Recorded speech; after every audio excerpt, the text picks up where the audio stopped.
Hi, and welcome to the Bible Standard. How do you go about choosing a Bible translation to read? With so many Bible translations available, how do you choose the right one? Well, in this expositional talk, we break down the differences between the translations, their underlying philosophies, and how to select the best one for study, the best one for teaching, and the best one for personal growth. Now, whether you prefer word for word or thought for thought or paraphrase translations, this video will help provide clarity on their strengths and their weaknesses. Don't forget to like, share, and subscribe, and drop us a comment. Tell us which translation you use and why. How to choose a Bible translation. I'd like to begin with a story that takes place back in the early 1800s. And a priest has come to visit a home, and they've had about 15 minutes of dialogue to begin with. And we pick it up here that all of a sudden the atmosphere changed in the room, and it says, "The silence which followed was exceedingly unpleasant for all the parties. It looked like the heavy hour which precedes a storm. At length, the priest, addressing my faith, said, 'Mr. Shinkwei, is it true that you and your child read the Bible?' 'Yes, sir,' was the quick reply. 'My little boy and I read the Bible, and what is still better, he has learned by heart a great number of its most interesting chapters. If you will allow it, Mr. Curate, he will give you some of them.' 'I did not come for that purpose,' abruptly replied the priest. 'But do you not know that you are forbidden by the Holy Council of Trent to read the Bible in French?' The story takes place in Quebec. 'It makes very little difference to me whether I read the Bible in French, Greek, or Latin,' answered my father, 'for I understand these languages equally well.' 'But are you ignorant of the fact that you cannot allow your child to read the Bible?' replied the priest. 'Mr. Shinkwei,' rejoined the priest, 'you have gone through a whole course of theology. You know the duties of a curate. You know it is my painful duty to come here to get the Bible from you and burn it.' Now, there was about another 15 minutes or so of awkwardness in the house, of which the father was boiling over, but trying to contain himself, not saying anything, but pacing the floor. And to make a little longer story shorter, it says this: "At last, after having paced the room for a considerable time, my father suddenly stopped before the priest and said, 'Sir, is that all you have to say here?' 'Yes, sir,' said the trembling priest. 'Well, sir,' added my father, 'you know the door by which you entered my house. Please take the same door and go away quickly.'"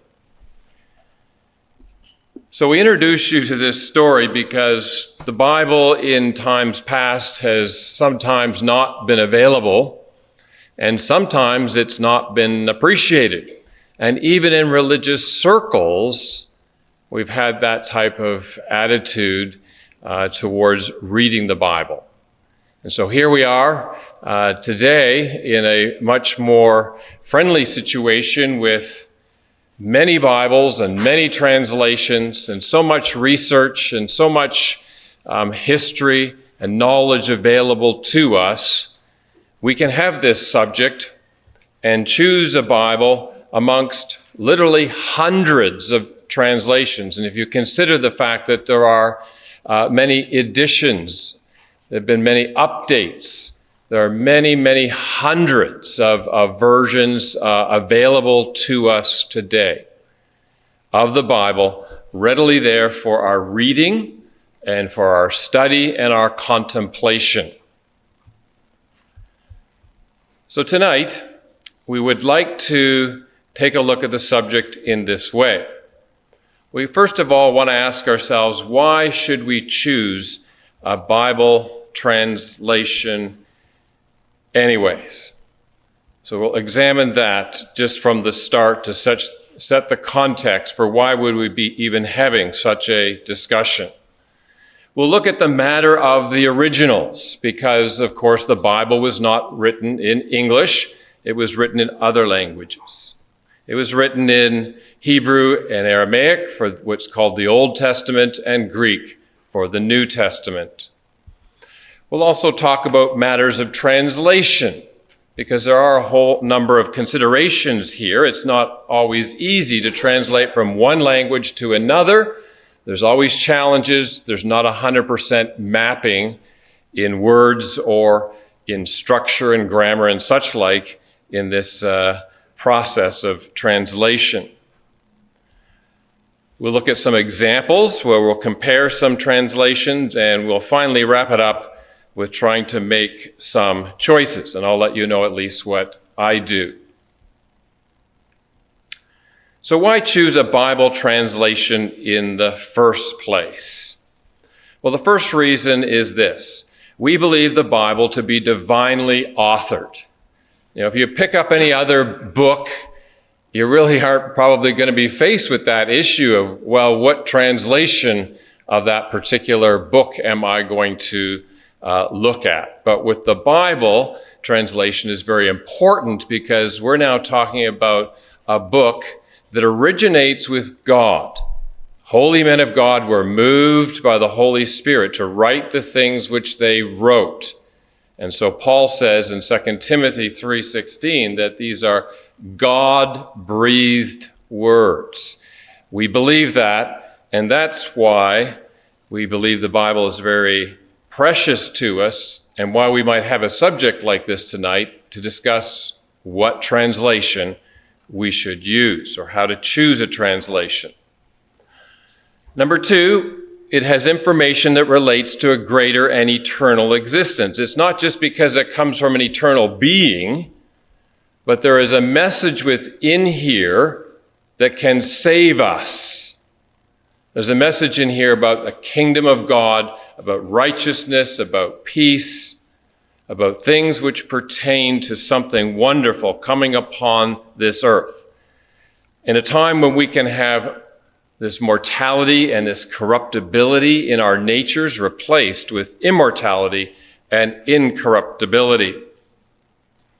And so it has tremendous information here about a hope to come that is tremendously motivating for any of those who believe that this, in fact, is the Word of God. But why don't we just listen to what the church leaders have to say? Well, because these leaders and theologians do not agree. They vary widely in their opinions and views of what the Bible has to say. So it really comes down to the individual getting into their Bible and reading it and trying to understand what it says. This isn't something that you can leave for somebody else. These are the matters that pertain to eternal life. These are the most important things in life to research. And so with the privilege of having the Bible so available, we really need to get in there and make individual effort to see what it says. And that certainly, friends, is the spirit that you will see within the Christadelphian organization. You will find that the emphasis is on people Bible reading and coming to their conclusions and to their convictions through considering this book for themselves, as opposed to going and listening to the priest who might even tell you, you don't need the Bible, or to a pastor which gives you a particular view or slant, or a theologian that has another perspective. We've got to put in individual effort here. So this is why we need to choose a Bible translation. We need to choose a Bible to read from so that we can understand what God said, so we can understand what the important things are that we need to believe and to do, and so that we can sort out all these different opinions and viewpoints there and find out what the Bible actually says. So the first thing we need to look at is the matter of the originals. Number one, we do not have the originals. And of course, the critics love this to be the case, and they will make a great deal of the fact that we don't have these originals. It's very concerning for some. What we do have is copies of the originals. You can understand that the writing materials back before the time of Christ and at the time of Christ were materials that aren't going to survive time. And some of the oldest things survived in Egypt because of, again, the dryness and the heat there was such that these things could survive. But nevertheless, we're dependent on originals being copied faithfully over time. And there's a great number of reasons to believe that that work was done faithfully and that we have very close to what is original. Now, that's another subject. It really deals with the transmission of the scriptures through time. But notably, we would say, as it relates to the Hebrew, we have Old Testament manuscripts that only really go back to around 1000 AD. But this is why some of the modern archaeological discoveries, even bits and pieces that have been discovered, especially in the 1800s and the 1900s, have been so meaningful. The greatest of which, of course, is the Dead Sea Scrolls. And so these discoveries have validated that the Bible that we had is actually the same, because these have been hidden for hundreds and hundreds and hundreds of years and then brought out and basically compared to what we have. And we say, oh, we do have the Bible that existed so many, many years ago. And so there has been a number of discoveries which have been very, very significant, that God has allowed, no doubt, to contend with the critics of the day. One of the oldest, you wouldn't really call it a manuscript, but an occurrence of a set of verses in a silver annulet was Numbers 6:24-26. May the Lord bless you and keep you. May the Lord make his face shine on you and be gracious to you. This was found and is dated back to 650 BC. So incredible discovery. On the New Testament side, most of the manuscripts are after the 100 AD mark through the 400 AD mark of significance, and then many, many more thereafter. So they do have bits and pieces of manuscripts that do exist in the 2nd century and the 3rd century. We start to get more complete books in the 4th and 5th and beyond. And a lot of the copies, again, are around the 1000 AD mark. And in the case of the Greek at that point, there's well over 5,000 copies. When you take into consideration all the fragments, we're talking about close to 6,000. But as I said, that really is a discussion for another day. So the original languages, as we've mentioned, the Old Testament is Hebrew and some Aramaic, and the New Testament Greek. Now, there are disagreements over the text related to what is original and what is not, but it's limited to a very small percentage of the text. And most of this pertains to the Greek text. This is where most of the controversy is. Now, I could give you all sorts of numbers of people who've researched this and said it's 98 this and all these different numbers. I'm not going to do that. Just to tell you that if you review the research on the subject, you're going to find, high 90s is what people are going to come out with in their research to say that even though there are these differences, the vast majority of all these texts and manuscripts which have been discovered in all the various different forms leaves us with a very small percentage of issues that need to be sorted through. And therefore, to our comfort, before we even get to the subject about choosing a translation, we want to point out that the main doctrines are usually unaffected. So we wouldn't say by looking at that manuscript compared to this manuscript, in the vast majority of cases, that there would be any different doctrinal conclusion. So that's comforting to know. However, some arguments have been made from the text related to the important subjects such as the nature of Jesus Christ. And we're going to show you one today. It's always a good one to keep in mind, just to be wary of these types of things. There is some arguments that people will try to say, well, based on this manuscript or this text, that they're going to look at Jesus in a different light. And we'll talk about that, as I mentioned, later. The first timer, of course, not being settled in the doctrine of the scriptures could be moved in one way or another based on certain translations because of this, no doubt. And so, again, from this platform, you've heard a talk, for example, on that subject, on the Trinity. You've heard one recently on the preexistence of Jesus. And these lay out the principles, and you can see how that taking the whole counsel of God into consideration, the good reason of the scriptures, you can come to an understanding of who Jesus is, and hence be wary if there is any bias that's brought into that particular translation. The one that everybody likes to talk about that has bias in it is the NWT, the New World Translation, the Jehovah's Witness version, because they have some obvious abuses that lean doctrines in a way that supports them. And of course, we don't have a Christadelphian translation. And the value of that, friends, is that we can work through and determine the truth on the basis of these translations that have been put together sometimes by people who believe very differently than ourselves. And that's a pretty amazing thing. So we don't bring bias to the table on the basis of having our translation, our Bible, that has our doctrines in it.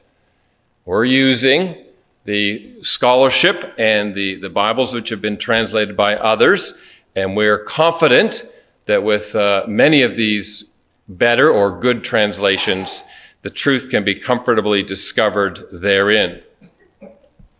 We believe that the abundance of teaching in the scriptures generally is more than enough to guide decisions on these occasions. Under the matter of translation. Well, the first thing we've got to ask ourselves then is what originals are used. There are some factors there, so we will ask ourselves that question. Number two, we're going to say, well, how up to date is the information? When the King James Version was made, for example, it was many, many years before a lot of archaeological discoveries and the discovery of a lot of other manuscripts, including the Dead Sea Scrolls. So there definitely have been more modern discoveries and textual analysis, which has refined and helped in the development of an understanding of certain passages, particularly in the Hebrew. What is the skill level of the translators or the expertise of these people in the original languages? Sometimes you'll have someone doing it that doesn't have expertise, and it's just one person that's basically doing what they would call putting together a Bible that has what they think it should be said. And so we've got to be conscious of that. A lot of time there are highly trained and skilled individuals, just as there were with the King James Version, had large teams of people bringing a lot of skill and knowledge and expertise to the table when they were translating the King James Version and other versions since. What is the principle that guides translation? Now, this probably is the most important one for us to consider because it has a lot of immediate impact. Is it a word-for-word translation, a thought-for-thought translation, or what we would call a paraphrase / interpretation. And that can make a huge difference here. So we'll talk about that. Also, is the language archaic or modern? What is the English level?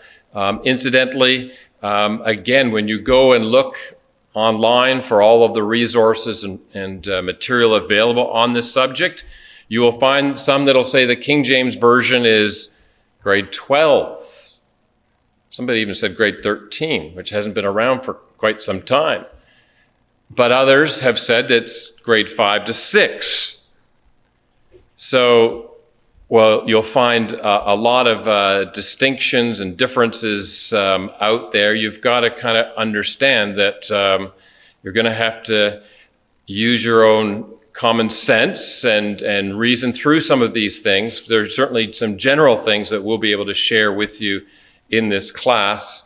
Even though some of the specific details of just ordering what's the most word for word and what's, really the most thought for thought and just the ordering of it. You're going to see differences when people put those types of charts and lists together. Lastly, we have the degree of bias that may be introduced based on doctrine, because we've got people who are translating this from all sorts of different perspectives. Okay, so let's begin here just stepping through them one at a time. What originals are used?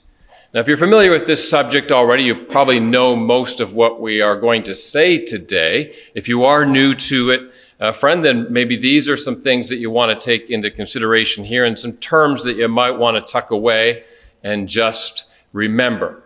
Not 100% necessary, but helpful, I would suggest, to keep in mind.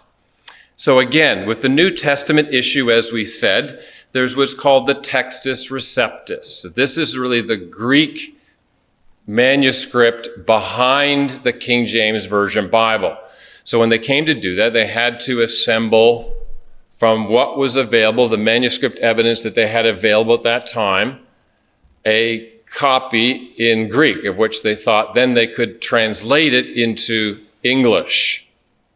So this was the main source for this. Of course, there were other sources as well, as they took all current translations into consideration, and they analyzed everything very thoroughly to come up with what they did when they put together the King James Version.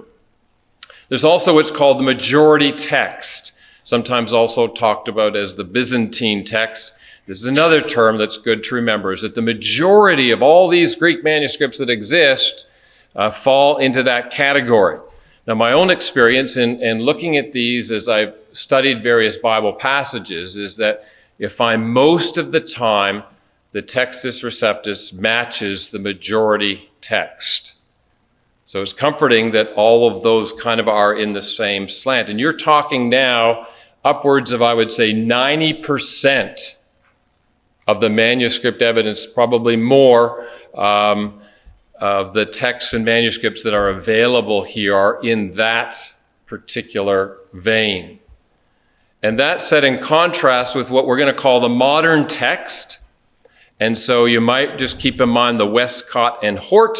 That's someone that you could, these two individuals you could think about as the people who assembled a Greek text in a more modern setting here based on some older manuscripts that we think are lesser manuscripts. And we'll comment more on that in the future. Another more modern than Westcott and Hort is the Nestle-Aland text. They've kind of been looked upon in this day as kind of the lead. This is sort of the premier text here upon which all the modern versions are based. Okay, we're talking relevantly here to the New Testament at this point. So we would remind you that, again, the King James Version and the New King James Version are based on the Textus Receptus and really this majority text, Byzantine text type, because they did have some available to them, although not near what is now available. But they did have the concept of what was available to them of that particular text at the time. And now you have this newer textual basis that people have gone to for all of the newer translations. And it's called the Alexandrian type text. So you might have heard of the Alexandrinus or the Sinaiticus or the Vaticanus. These types of manuscripts are ones that are actually dated older manuscripts than some of these other ones, but there's very few of them, relatively speaking. Okay, so this is probably as technical as we're going to get today, but this is helpful information to know that there are originals that account for some of the differences that we see when we're reading the King James version versus the other modern versions in the New Testament. As far as the Old Testament is concerned, it's the Masoretic text. And you can read about the Masoretes and how they cared for the translation of the text in the Hebrew. And there's less controversy there. It's more of an agreed upon field where people have translated the Hebrew based on the most up-to-date information that has been available to them. Okay, our second point is how up-to-date is the information? Modern discoveries and textual analysis. Again, the only example we'll just cite for you here is the Dead Sea Scrolls. And again, this was remarkably a discovery in our last century that has had huge impact and has provided a great deal of opportunity for research and mostly a very positive experience to say, we have the Bible. It has been translated and has been transmitted accurately over time. And the translations that we have are representative of the originals, those copies that were available before even the time of Christ, because these Dead Sea Scrolls match what we have today. All sorts of little, small changes, but nothing of significance that would change doctrine. What's the skill level of the translators? The expertise in the original languages, as we've mentioned. You've got to be wary of the fact that this could be just one person putting it together, or there could be some teams and very skilled teams. Number 4, what's the principle that guides translation? Word for word, thought for thought, paraphrase, or interpretation. Okay, so now here's where it gets very interesting for us.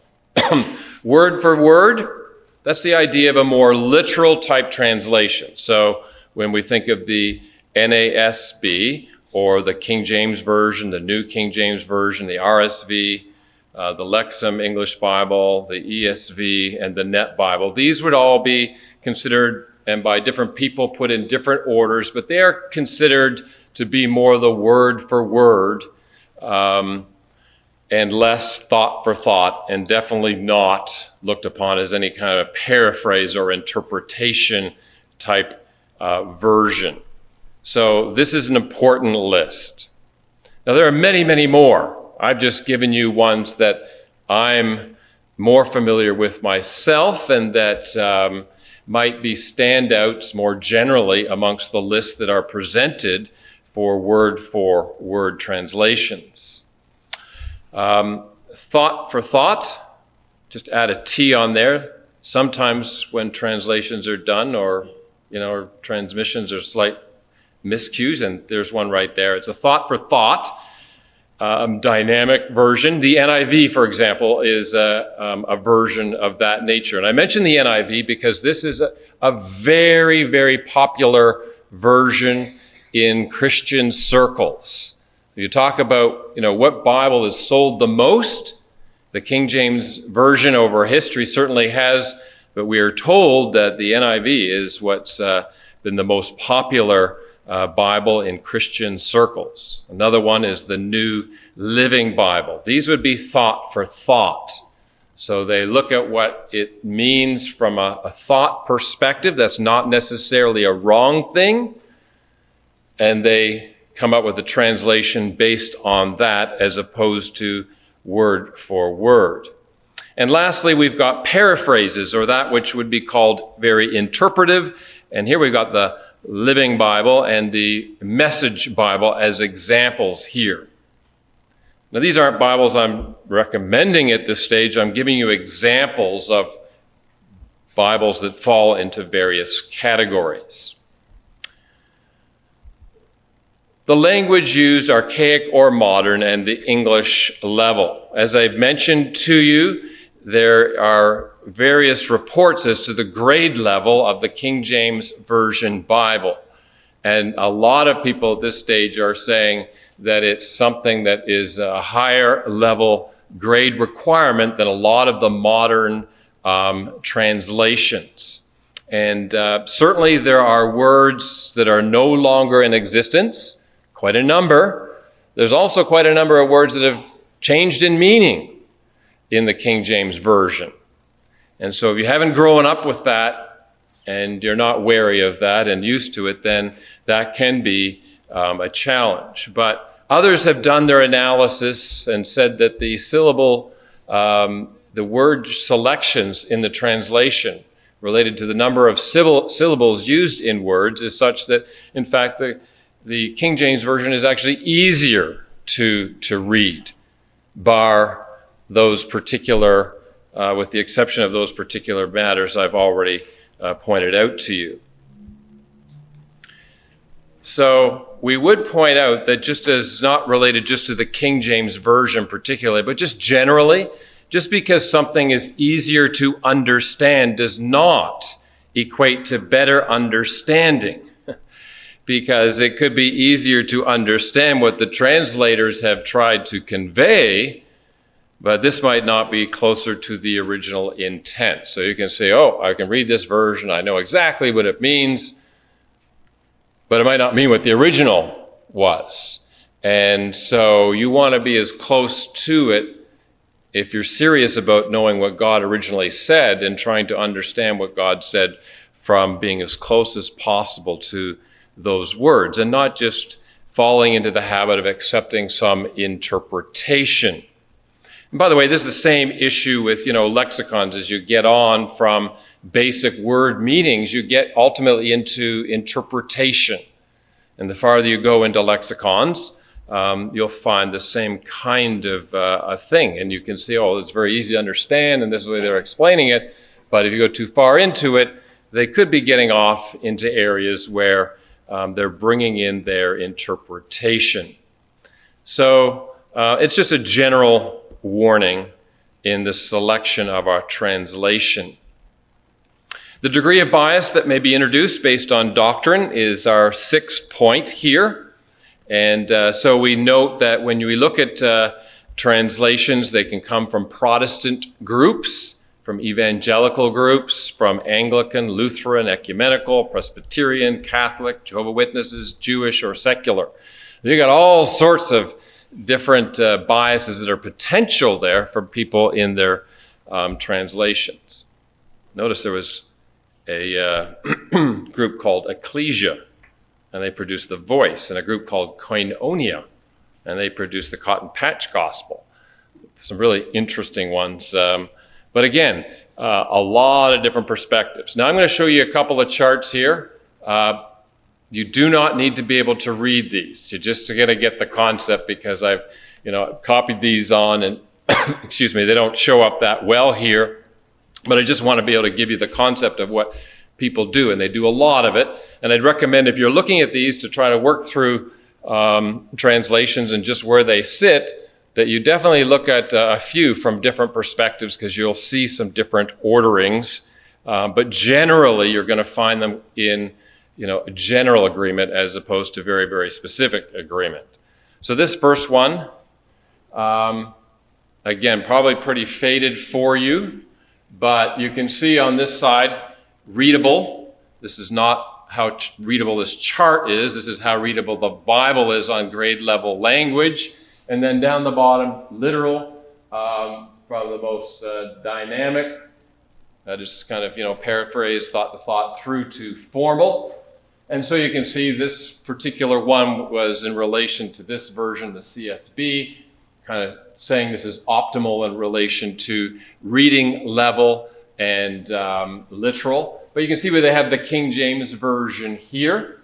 They have it fairly literal, but you can see the ESV and the NASB are out there, maybe just a little more literal. But they have it pretty low in their ranking on readability. So you're going to see this kind of stuff if you're looking at this subject. Here's another one.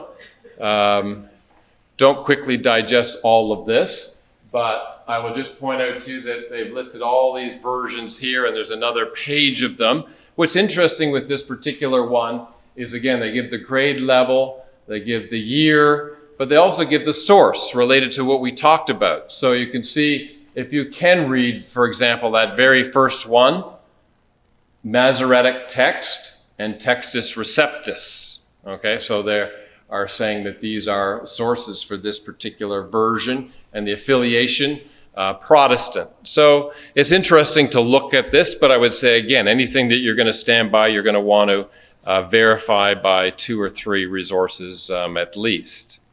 Here's another one, and again, it provides a slightly different order, but it has a word for word, thought for thought.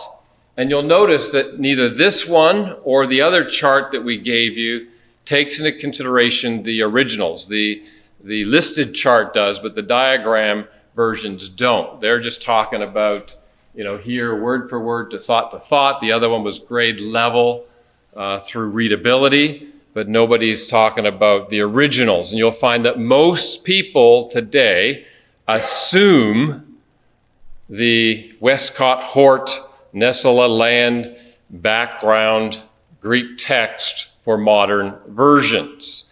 In other words, not the King James Version. This is where people would typically land. Okay, so let's look at some examples and see where that takes us here. I'm going to have you consider Matthew 23:24 first of all.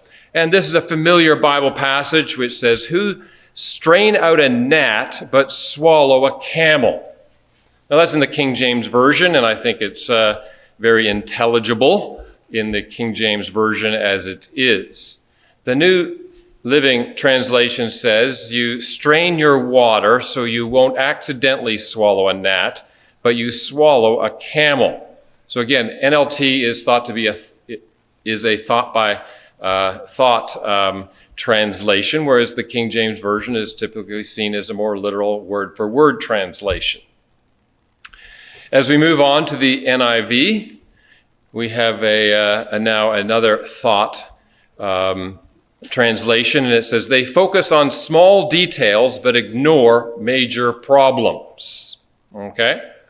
So you can see here there's a loss of the original words altogether, and it's very interpretive, and some people might quite like that. But if we're respecting these as the words of God and the figure that's given, and we want to understand that, then we don't want to be moving to versions which are, as you can see, very interpretive in nature.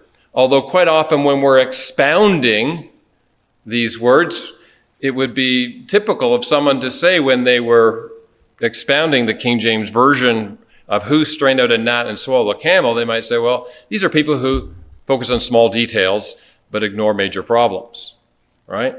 And so sometimes these interpretive versions are, basically interpretive, and they might be how we might explain some of these. But here's the Message Bible. It says they make a big deal about nothing but ignore the real issues.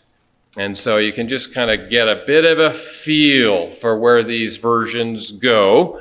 And as we said, we'd caution against the loss of the attempt to translate the original words and the figures that are there by just skipping on to what they think the bottom line message is. And that's where our second example comes into play here, Philippians 3:19. In the King James Version, we have God is their belly. What does that mean? God is their belly. Well, I personally feel like I got a good sense for what that means from what's said in the King James Version. The NASB says, "whose God is their appetite." Now, The NASB will be amongst the list I've shown you already and would be a very literal word-for-word translation. And typically one that I would say I look at and that I would recommend you consider looking at. But in this particular case, I kind of see a little bit of just the way it's put together there, that I conjure up a little bit something different here, whose God is their appetite. I know God is their belly. For me, has a more general sense to it, but now I'm talking appetite, and when it's just appetite, I kind of think of one thing. When I go to the New Living Translation, it says they only live to satisfy their appetites. In some ways, even though we've lost the word God, it might even be a little closer in the sense of what's intended here than the more literal translation, the NASB. And then we go to the good old Message Bible to count on something getting off track here, and they say they worship food like it's a religion. And at that point, I'm thinking, whoa, that is really off track. They're interpreting this passage here to say that people are worshiping food. And maybe this is people who just eat a lot and too much, and they worship in that sense. Or maybe this is people who are so strict and they're so involved in all the details of what they eat to be healthy. Is this what the passage is teaching us? And I think you can see the Message Bible has got the message wrong and has slipped off course. And really it is about, people who have their belly or their appetites in the sense of all the various lusts and desires of the flesh. And it's certainly not focused on food alone. Another example, Habakkuk 1 verse 13. Now, this is going back into the Hebrew. Thou art of pure eyes then to behold evil, and canst look on iniquity. And all these examples are going in little different directions because that's a literal translation. And I think if you read this in the context, you can come up with the right meaning for these words. Thou art of pure eyes then to behold evil, and canst look on iniquity. And I'll have to leave this with you to prove it to yourself if you so desire. I think the Net Bible, though, has actually probably captured the meaning of this when it says, you are too just to tolerate evil, you are unable to condone wrongdoing. It's not really about literally seeing or viewing. It's not that God can't view these things. He does view these things. And actually, if you read the next part of the passage, that actually is evident here. But really what it's talking about is that he can't tolerate the evil and condone it. He's utilizing the Assyrian, a more wicked nation, to judge Israel.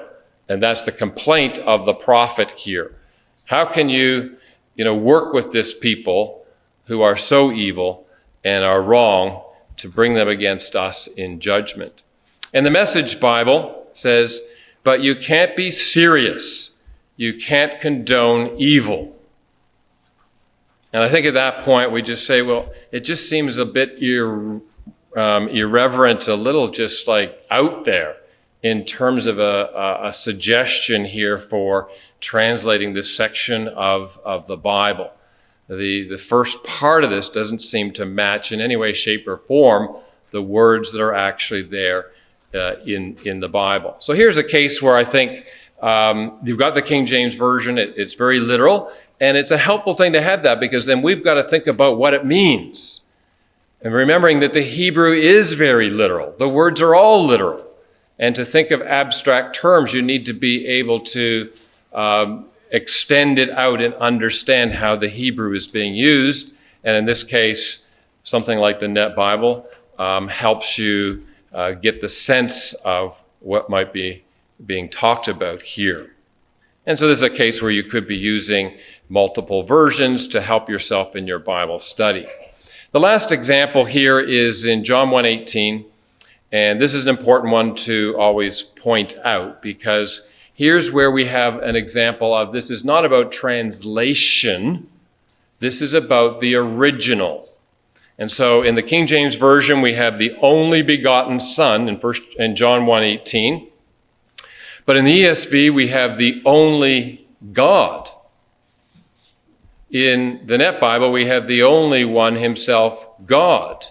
And in the NIV, the one and only Son, who is himself God. And the RSV, the only Son. So we have some real division here in terms of the translation. And this is not a matter of translation, so to speak. It's what they are translating in the first place. And so again, we remind you of the other presentations we've had here on the subject, on the Trinity and the preexistence of Christ and all these subjects. And we come to this, having this conviction and understanding that what's going on here when we see this type of thing. And when we go to look behind it, it comes down to the fact that they are using some different Greek manuscripts to support these alternate translations to put God into this particular verse. So, for example, we have Son this is Scrivener's Textus Receptus, and the Byzantine majority text here. I've highlighted in green the words in the Greek for son, and even the Alexandrinus has son. But if we go off to the Sinaiticus, you can see this word here is God. The Vaticanus, it's God, and hence these manuscripts that have been, not the manuscript, the text that has been developed from the manuscript, which is the Westcott and Hort text, has chosen to put God in there for interpretation of the translation, and same with Nestle's A Land. They have used that as well. So all the modern translations will tend to rely on Westcott and Hort or Nestle's A Land. And again, we just point out to you that it's not just this. All the other little missing pieces as you read the New Testament pertain to this matter. Because they are missing in a few of these older manuscripts, they tend to leave these little sections out. But on top of that, they leave out the last major section in Mark chapter 16, and also in John 8, the woman caught in adultery. So you can't go part way here. If you're going to rely on these modern underlying manuscripts and the modern versions, you're going to lose out on these major sections of Scripture, along with these other verses. So we would say and advise that this is where it's good to have both and to see what's going on. If you're using a modern version, you want to be checking it, if not with these original languages, with at least the King James version. And that will usually be a helpful exercise. Okay, so we have to make some choices. What do I do? My main version is the King James Version, but it's a Bible that's called interlinear, so it has the RV in it as well. And it's very helpful because in the King James Version, you have then in the New Testament, the Textus Receptus, majority text underneath it, which is good.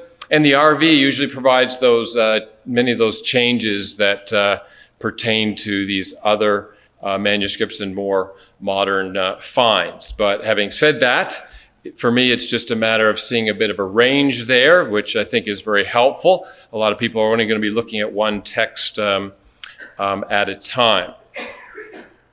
So I think for me, I want to think about, okay, what does my congregation use? I want to be in sync with the congregation, and they use the King James Version. And that's really, really important consideration, because when you're reading it together, you don't want to be all over the map, because someone's reading from the front and the people in the congregation have a different Bible, and it's just very hard to follow, and especially for people who are new and for young people. So again, keep that choice in mind. It makes a lot of sense to be in harmony in some respects together. There's a great deal of historical significance, of course, because the King James Version was really monumental in and impactful through hundreds of years here since its original translation in 1611.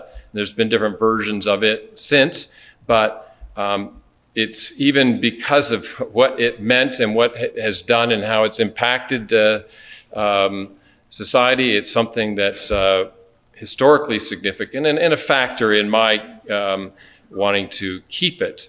It's also part of my experience. I've grown up with it, so I'm familiar with it, and hence also that makes me want to continue to read it. But I have to admit, other people's experiences are different, and many of those experiences are becoming more and more different in our world today. There's not a lot of people that would be growing up with the King James Version Bible anymore. So those factors, really are not the main things. I think the main thing for me is that this represents an underlying manuscript type in the New Testament that I don't want to lose sight of. And so the King James Version helps with that. And for other people, it might be the New King James Version, which is also in the same line, but updates some of these older words and helps them in terms of reading and getting the sense out of the Bible passages. For study versions, I use this, and our Bible programs now allow us to have Bibles in parallel. So I've got the King James Version, the NASB, the ESV, the NET. And the NET, we've used it tonight in a place where I thought it was helpful in terms of interpreting what's going on in that particular passage, but mainly the notes are very helpful because it often talks about the textual challenges and what the conclusions are that at least they've made. And the LEB happens to be the Lexham English Bible version, which is tied to the Logos Bible program. So our main message is be wary of thought to thought and avoid paraphrases for sure. Be wary of thought to thought and avoid paraphrases. So you want to read the Bible, try to keep close to the original. The King James Version has value in doing that, especially in the New Testament, but you will find these other versions here are often particular. I suppose the ESV and the NASB. Again, the NET seems to be sometimes a little, from what I have seen, a little more don't want to say risky, a little more adventurous sometimes in its attempts to bring a translation, but as I said, very good for the notes. But oftentimes you're going to find, and people use Rotherham's and other versions, and they'll find that these for the Old Testament, the Hebrew, are usually upgrades on what we see in the King James Version in the Old Testament. And they are, again, word for word conservative translations. Okay, have a common version for reading to easily follow together when we're doing group reading. From time to time, we suggest using other versions. Be prepared to change up your reading approach to keep it working. And technology is inevitable and will help and hinder. Consider a good paper version or more for various situations. We just say that we want to love reading the Bible. How love I thy law, it is my meditation all the day. And it really is about, reading the Bible and thinking about it. And people want to think about, how do I learn? I learn in all these different ways. The way we really learn is we think. When we think about it, we learn. If we just do a Bible reading and it's just going in one ear and out the other ear, and we got it done, we're not really going to learn much. There's a lot of people say, well, it all has to be visual for me. We've gotten very lazy. We've got to see pictures. In the old days, they had to listen really carefully. They were trained well to listen. And what that really came down to is you got to be thinking. You really got to be engaged. And when we're engaged and we're thinking, that's when we learn. And so if we can bring that to our individual reading and our group reading with interest, then we're going to make a lot of progress. People who just read a lot but aren't really engaged aren't going to learn a lot. And there can be somebody who's going through and they're really engaged and they can learn a lot fast because they're really thinking about it. They're searching and trying to figure things out. So a concluding message for all of us is use a daily reading plan. Learn to listen to the Bible, to really listen, to, in the end, think about what's being said. take an active approach, which means there's all sorts of things we can do. We can ask and record questions. We can read as a group. We can search for answers. We can Bible mark breakdowns in our margins. We can do Bible boxes, which are little summaries of subjects. And we can watch for specific themes. The Bible has been unavailable in many, many periods of time. And you had to just go with listening to it in limited types of ways. And it's amazing what people accomplished in those times because they were so attentive. And I think back to the 1800s and the writings that people did and the depth of what they were able to accomplish without all the tools we got and all the versions we have. Has this really made us better and stronger? Again, the key for us is to choose to read, and most of the translations, word-for-word translations, are going to be very helpful for us in learning the truth and in being edified and growing in the truth of the Scriptures. And so let us choose what's good for the congregation, what's good for our family, what's good for us personally, and also, in this case, when it comes to study, probably multiple versions we would recommend choosing in those situations to compare. The comparison of these versions are going to help us a great deal. And so we finish with those words of Psalm 119. Some beautiful words here that we read just earlier. Wherewithal shall a young man cleanse his way? By taking heed thereof according to thy word. With my whole heart have I sought thee. Let me not wander from thy commandments. Many great words in here, but he finishes that section. He says, thy testimonies also are my delight and my counselors, the men of my counsel. And so, friends, we let you know that the Bible here has the truth to save, but it also has the counsel to live day by day, and we commend it to you. Don't forget to hit that like button. It really helps the channel grow. Drop a comment below and let us know what you thought. Make sure to subscribe and turn on notifications so you never miss a new upload. Please share it and spread the word. Thanks for watching, and remember to come back soon.